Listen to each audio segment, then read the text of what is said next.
developed when the sea level starts to rise up over the shelf margin. Here we see the sea level is rising rapidly, and now we have combined the subsidence and the sea level rise, forming this, in this time period here, a different shaped geometry. So sea level here is rising above the shelf margin here.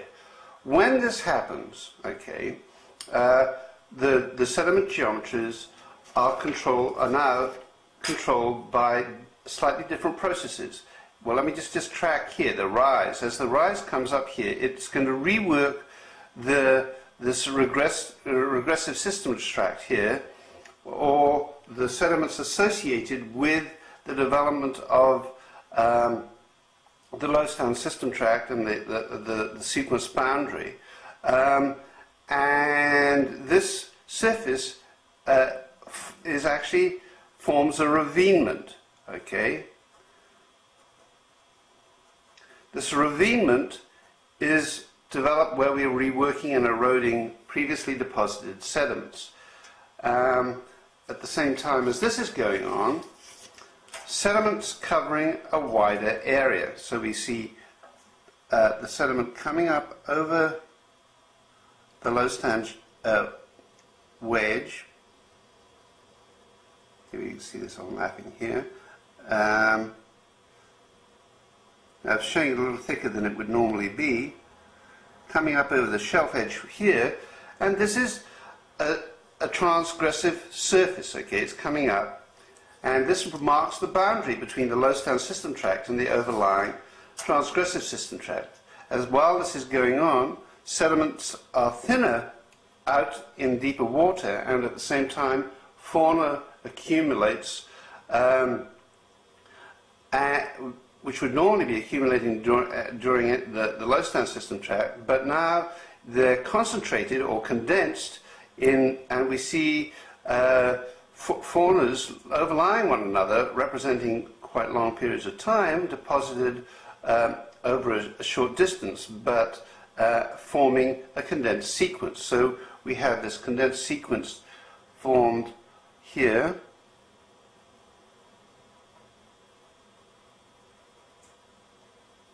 Condensed sequence here. Now, so you've got a slope fan, a Lowstown wedge, basin floor fan, and a condensed sequence, and at the same time, or just shortly afterwards, the sea level rises well above the shelf margin, and we get the deposition of a widespread area of sediments, and this is known as a maximum flooding surface. This is the top of the transgressive system tract. So this occurs here in this portion of the rise, and this maximum flooding surface actually forms the boundary between the high-stand system tract and the transgressive system tract. So this here, the surface here, is known as the maximum flooding surface. And it's the boundary then between the high-stand system tract and the transgressive system tract. Now let's move on to the high-stand event, which occurs, of course, when sea level now is slowing, the rate of rise is slowing here in this portion of the sea level curve here, and we see that initially the rate of rise and the subsidence producing accommodation, and we see the progradation of the Lowstown system tract downlapping on to the underlying maximum flooding surface.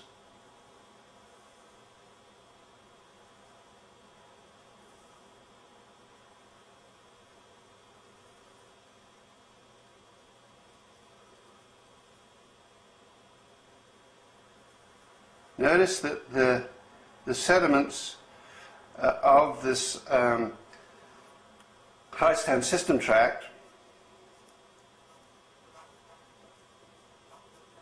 are overlying then the maximum flooding surface, and the sediments are grading here on the shelf, but instead of, as you see in the low stand system tract, getting thicker upwards, these become thinner upwards, and we're seeing then sediment outpacing accommodation. We're seeing up on the shelf, we're seeing rivers, sections of profiles are stabilizing. We're seeing the valleys which are producing these sediments are being dispersed laterally across the shelf. We're seeing prograding high stand cliniforms, as you see here, building out across the surface. And finally, at the end of the high stand system tract, when the fall starts again, we see the development of a regressive, a forced regression. So here we are, sea level is dropping down here, and it'll start eroding and dropping below the shelf, and this is a forced regression.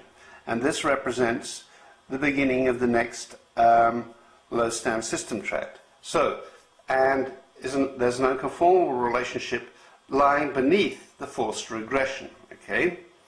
So, there are several boundaries developed within a sequence. So there are significant surfaces developed during this cycle of sedimentation that I've been tracking. There's the sequence boundary. The sequence boundary is represented at the base by erosion here of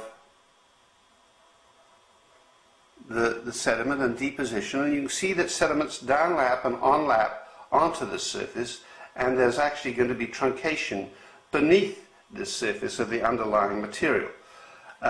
Above, we'll see another sequence boundary is developed when, again, sea level drops below the shelf margin, and we can see the forced regression sits on top of this.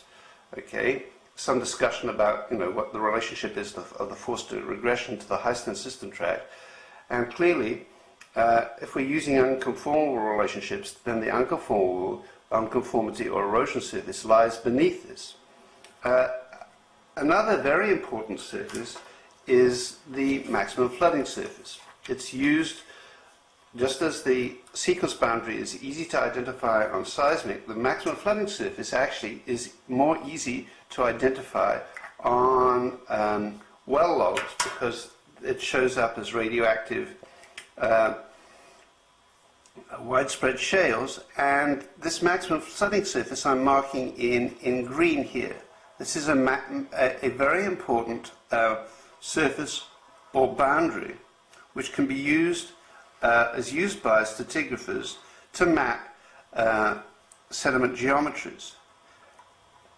So you can see, and these are very important because you can now, we can now see the time controls on these quite complex geometries. And if a reservoir, a hydrocarbon reservoir or an aquifer is examined, the geometries of the sediments are lying within these geometric shapes here, and we can subdivide these geometries by using these surfaces. Okay,